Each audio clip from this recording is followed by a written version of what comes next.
de masas corresponde a 9 niveles. Y finalmente el desplazamiento del suelo, es decir, si vuelvo aquí a mi figura, cuando yo aplique una carga P, pues voy a tener un desplazamiento, ¿sí? Ese desplazamiento que le estoy provocando a ese carrito se contrapone a la rigidez y a la movilidad, pero vamos a tener un desplazamiento, ¿no? Dicho de otra manera, cuando se presenta un sismo, lo que se mueve es el terreno, o sea, la base es lo que se va a mover. O sea, lo primero que vamos a empezar es a ver qué terreno se mueve, se está desplazando. Probablemente en zonas como esta, pues no sintamos que se desplaza el terreno, simplemente nos vamos con él. Pero en muchos casos, el desplazamiento de la corteza terrestre es tal que puede abrirse inclusive grietas donde vamos a ver el deslizamiento, ¿no? Entonces, esto depende mucho de la magnitud del sismo y del tipo de terreno. Bueno, luego, en lo que comentaba, vamos a aplicar la segunda ley de Newton, que es la base de la ingeniería sísmica. Esto nos va a ayudar a tratar de interpretar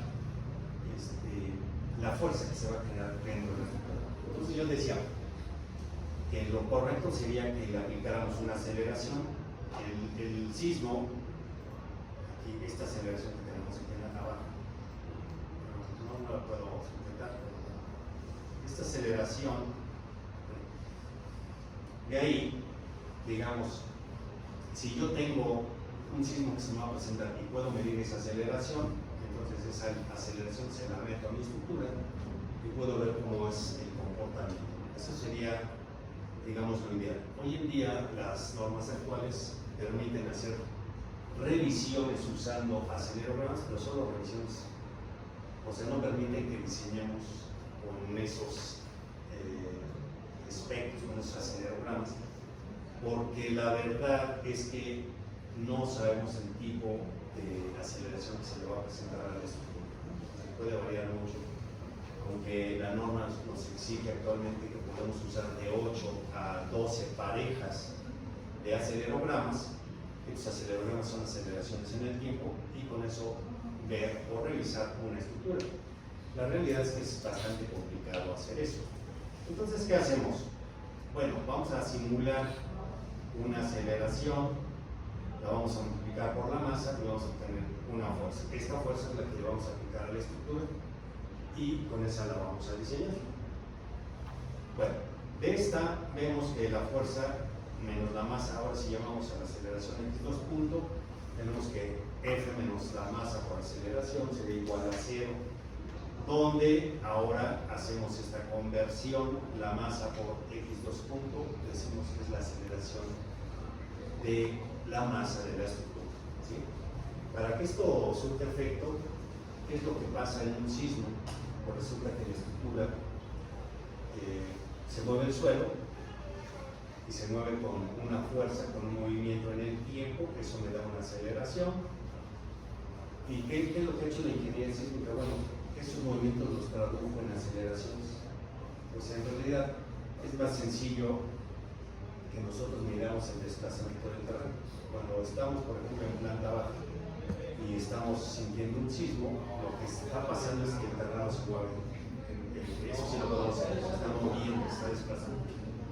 Eso es un desplazamiento, y este desplazamiento ocurre en el tiempo. Eso sí lo podemos visualizar.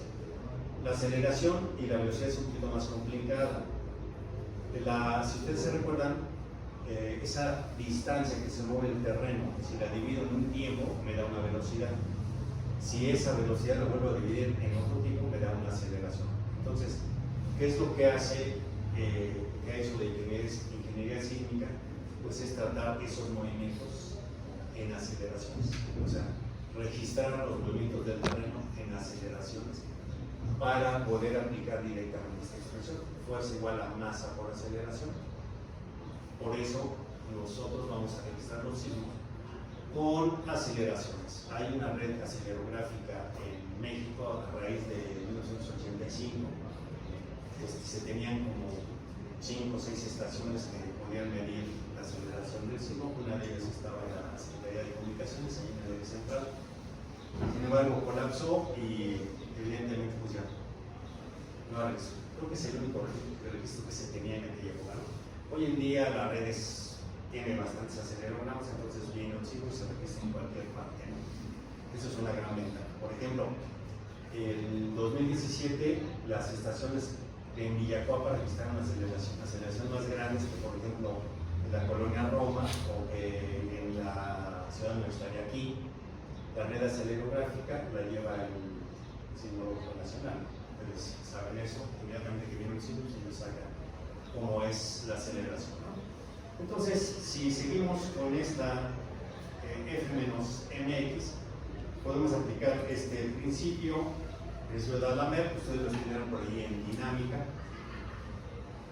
No sé si llevaron dinámica en numeración, pero esto es de lo básico. Y vamos a suponer las fuerzas que teníamos antes, como la fuerza del resorte, como FE, la fuerza del abolamiento como FA, la carga la misma, y la FI, la fuerza de inercia. Entonces, si hacemos el equilibrio de estas fuerzas, vamos a tener que FE más FA más FI se van a oponer a la fuerza inducida en el suelo, ¿sí? En el caso, por ejemplo, de un viento, la estructura puede tener respuesta dinámica, pero el viento sí es una carga externa, ¿sí? ¿Están de acuerdo? O sea, cuando tenemos, si ustedes se recuerdan acá, el viento provocó muchos daños, las fuerzas que provoca la presión del viento sí son fuerzas reales, esas sí son fuerzas. En el caso del sismo, la fuerza básicamente la vamos a generar por el movimiento de la masa, ¿no? Entonces, si aplicamos esta expresión con F igual a la rigidez por el desplazamiento relativo, el amortiguamiento, la velocidad, que sería x punto menos también relativa, por la constante de amortiguamiento, y la masa por la aceleración, esto me va a dar estos tres, una ecuación que va a ser la ecuación dinámica de la estructura. Aquí está. Esta sería la ecuación dinámica, la cual pues en realidad no va a tener carga externa, o sea, la carga PDT va a ser igual a 0. Entonces mi ecuación dinámica se va a reducir con la P igual a 0, y nos va a quedar que la aceleración más de la velocidad por el movimiento más la rigidez por el desplazamiento va a ser igual a la masa por la aceleración del suelo. Y esa va a ser la ecuación dinámica que vamos a trabajar. ¿Sí? Profe, ¿por qué en los sismos solo tomamos en cuenta los horizontales? Se toman todos, pero la componente vertical no es muy grande. Entonces, en realidad las normas nos permiten no considerarla, porque si tuviéramos una aceleración muy grande, implicaría que debemos de vencer la gravedad. O sea, el problema de la aceleración vertical es que tenemos que levantar. Si levantamos las estructuras arriba y hacia abajo, ese sería el movimiento. Pero no es tan importante, no es tan fuerte. Solamente en cierto tipo de estructuras, como por ejemplo una estructura que tenga algún volado, si la aceleramos, el volado sí se puede hacer. Ahí sí puede ser. Es un caso muy. Hasta aquí lo voy a dejar. El viernes hacemos el examen y continuamos.